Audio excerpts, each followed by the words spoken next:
Everyone, welcome back. कैसे हो आप लोग? आई होप कि आप लोग अब बहुत अच्छे होंगे क्योंकि आपको अब सब कुछ मैथ्स में समझ आ रहा होगा मेरी वीडियोस देखने के बाद। अगर समझ आ रहा है तो आज एक और नई चीज़ समझ लेते हैं।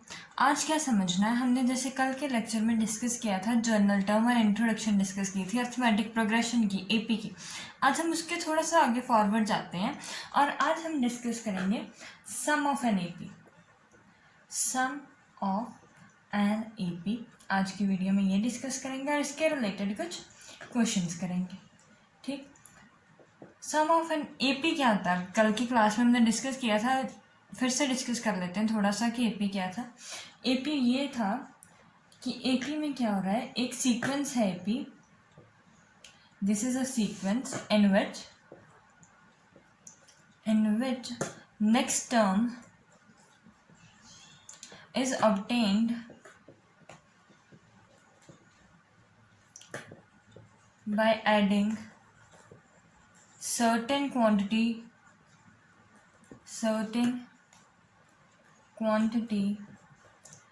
to the previous one, to the preceding term। कि पिछली वाली में टर्म है जो उसमें थोड़ा सा कुछ ऐड कर दो और बाद में जो नेक्स्ट टर्म आएगी वो जो ऐड करने के बाद नेक्स्ट नंबर बन जाएगा आपका, वो एक नया टर्म बन जाएगी। यही था एपी की। हमने जर्नल फॉर्म डिस्कस की थी कि एपी की जर्नल फॉर्म क्या है। एपी में होता क्या है, जो फर्स्ट टर्म होती है उसे हम क्या कहते हैं, ए। जो कॉमन डिफरेंस आता है हमारे पास उसको हम कैसे डिनोट करते हैं, डी से। नंबर ऑफ टर्म्स क्या होती हैं, number of terms is an. जितनी हम नंबर ऑफ टर्म्स लेंगे वो एन होती है। और लास्ट टर्म थी हमारी एल। ये हमने बातें कल की वीडियो में सीखी थी कि एपी क्या होता है, उसकी जर्नल सी बातें सीखी थी कि फर्स्ट टर्म को हम ए कहते हैं, कॉमन डिफरेंस डी होता है, नंबर ऑफ टर्म्स एन होती है और लास्ट टर्म एल होती है। ये भी सीख लिया था, सब कुछ सीखा। लेकिन आज का क्या वीडियो है हमारा, सम के बारे में। सो चलिए सम के बारे में स्टार्ट करते हैं कि सम ऑफ एन एपी कैसे निकालते हैं। सो देखो बच्चों, अब क्या हो रहा है, एपी को मैं लिखूंगी तो कैसे लिखूंगी, एपी को कैसे लिखूंगी, फर्स्ट टर्म लिख दूंगी ए, उसकी सेकेंड टर्म क्या बन जाएगी, ए प्लस डी, थर्ड टर्म बन जाएगी ए प्लस 2d। ऐसा ही था, हमने कल जनरल टर्म यहाँ से सीखी है ना, सारा कुछ ड्राइव किया था कल की, कैसे कैसे आई, ए आया, ए प्लस डी आया, ए प्लस 2d आया, एंड सो ऑन करते करते हमारे पास लास्ट टर्म आ गई हमारी। ठीक, और टी एन भी हमने कई बार निकाली थी कि टी एन का फॉर्मूला क्या ड्राइव किया था, n-1d। ये ड्राइव किया था हमने कल की क्लास में। जनरली एपी क्या आती है, ए plus D, A plus 2d, A plus n-1d और एल। यही थी, ये केपी थी। अब मैंने इसका निकालना है सम, तो मैं क्या कर दूंगी, sum will be a plus D, A plus 2d up to l, यही आएगा। लेकिन अब एल के एक टर्म पहले क्या होगी, लास्ट टर्म के ये वाली टर्म कौन सी आएगी, सेकंड लास्ट टर्म कौन सी होगी, कोई बता सकता है मुझे? सोचो, ध्यान से सोचो कि last term, second last term क्या होगी, लास्ट टर्म तो एल है, सेकंड लास्ट टर्म होगी हमारे पास एल माइनस डी। समझ में आया कैसे? नहीं आया? सो देखो, पहली टर्म मेरे पास ए थी, अब उसमें ऐड करती जाऊंगी अगर, तो ये सीधी सीधी सीधी सीधी एपी चलती जाएगी। ऐसा हो गया, उसमें कॉमन डिफरेंस पॉजिटिव डी है तो मैंने पॉजिटिव डी ऐड करती जाऊंगी, वो यहाँ तक सीरीज पहुँच जाएगी मेरी।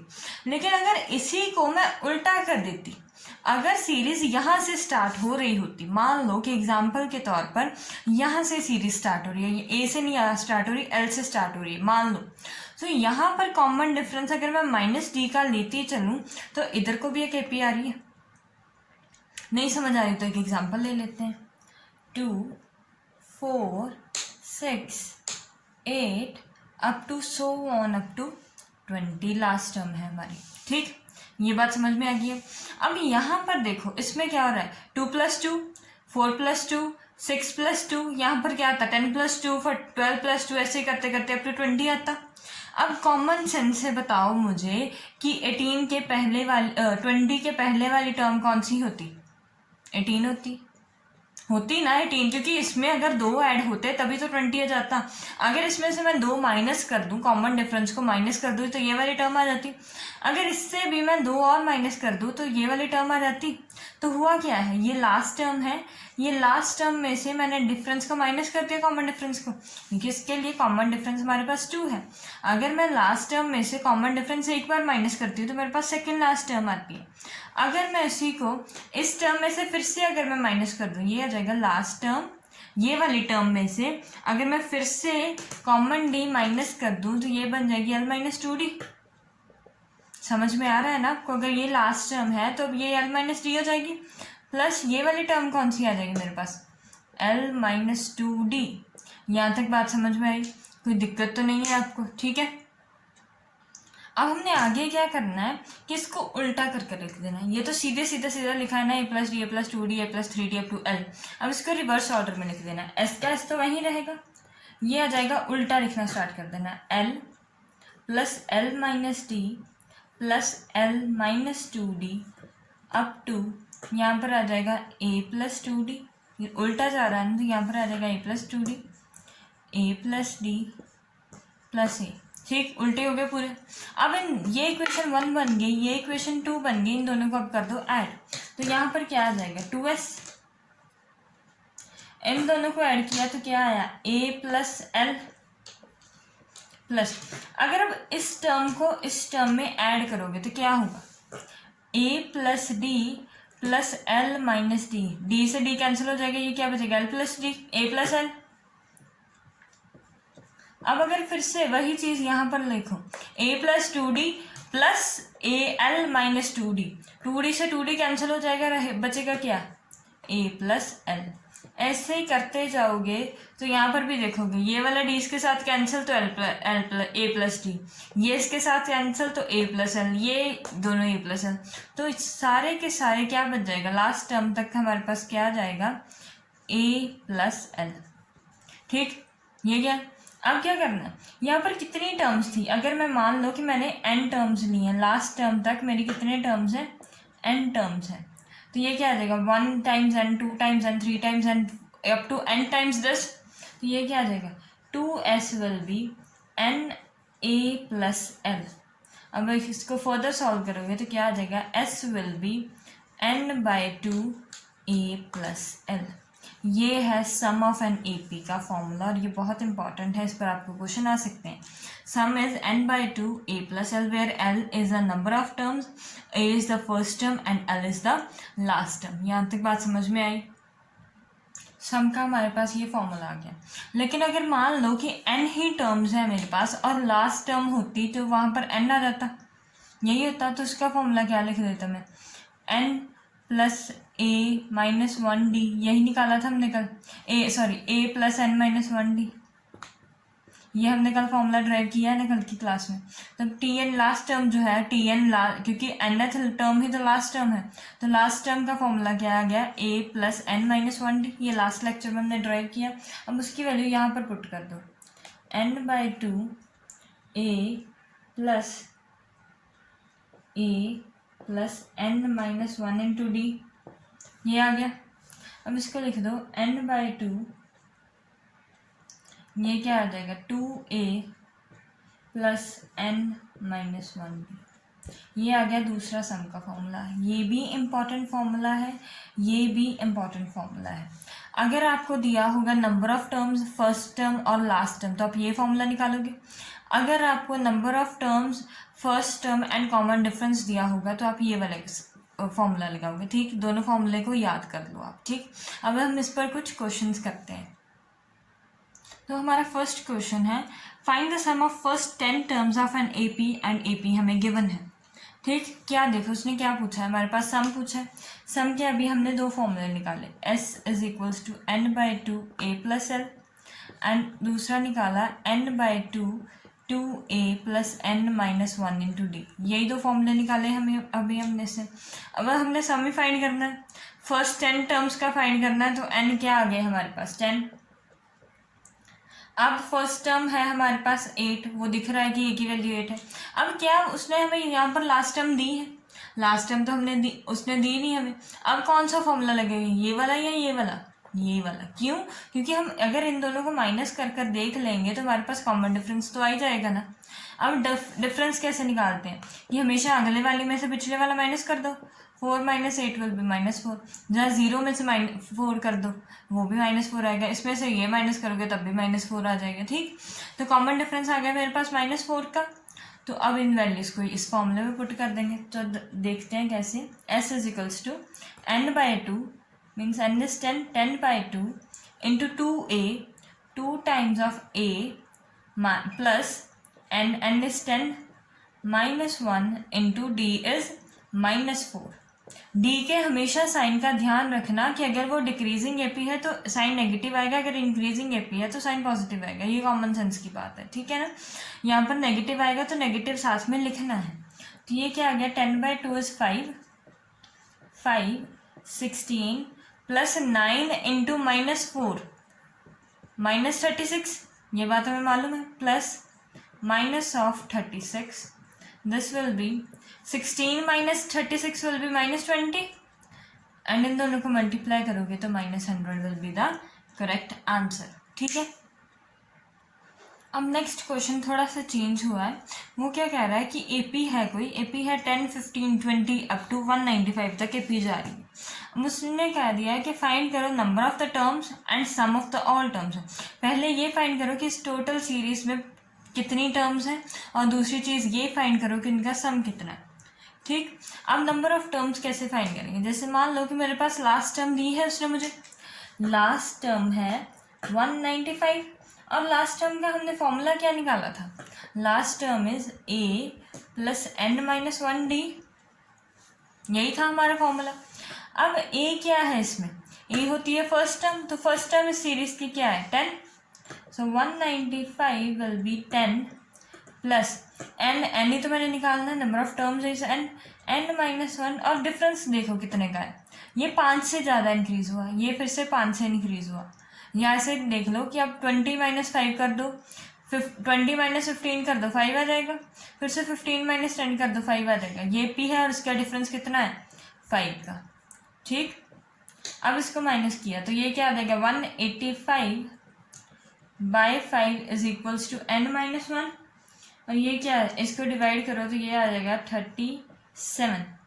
37 प्लस 1, 37 इज n-1। ये 1 इधर जाएगा तो क्या आ जाएगा? 38 will be the answer value of n की वैल्यू मेरे पास आ गई 38। यहाँ तक बात समझ में आई। अब सेकंड चीज़ जो हमने फाइंड करनी है दैट इज सम। सम के दो फॉर्मूले यहाँ पर दोनों लगा सकते हो, जो आपका मन करेगा वही लगा लो। n/2 a प्लस एल भी लगा सकते हो। क्यों लगा सकते हो? क्योंकि n की वैल्यू पता है कि हमें 38 आ गई है, a की वैल्यू भी हमें पता है, और लास्ट टाइम उसने हमें दी है कि 195 है। ये आप फॉर्मूला लगाओगे तो आंसर आ जाएगा 38/2, a is 10 and last term is 195। यहाँ से सम की वैल्यू आ जाती है आपके पास 3895 आप जब कैलकुलेट करोगे तो। ठीक, ये फॉर्मूला है, और दूसरा फॉर्मूला भी अगर आप लगाओगे तो आंसर रिजल्ट सेम ही आएगा, that will be 2a plus n-1 into D. आप जो मन चाहे वही फॉर्मूला लगाओगे, आंसर सेम आएगा, लेकिन आपको कॉन्सेप्ट पता होना चाहिए। क्या लगाया हमने? पहले नंबर ऑफ टर्म्स फाइंड करने के लिए लास्ट टर्म ढूंढ ली, वहाँ से n आ गया, और जब भी हमने n इसमें पुट किया तो सम का फॉर्मूला लगाया और सम की वैल्यू आ गई। ठीक, ये बात समझ में आई।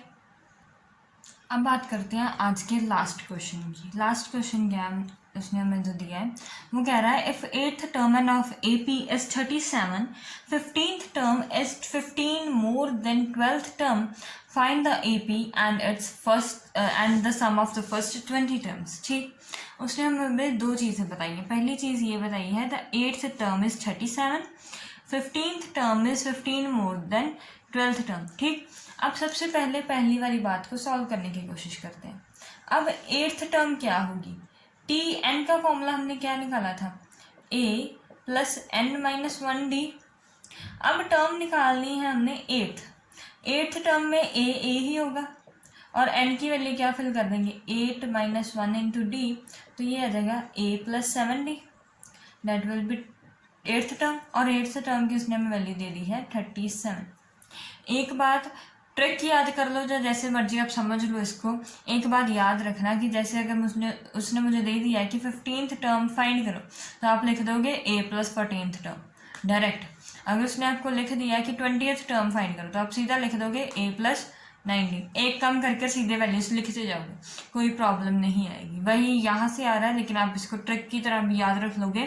15th टर्म है तो a + 14d, 20th टर्म है तो a + 19d, 8th टर्म है तो a + 7d। डायरेक्ट लिखते जाओगे तब भी कोई गलती नहीं आएगी, ये सही रिजल्ट लिख रही हैं हम।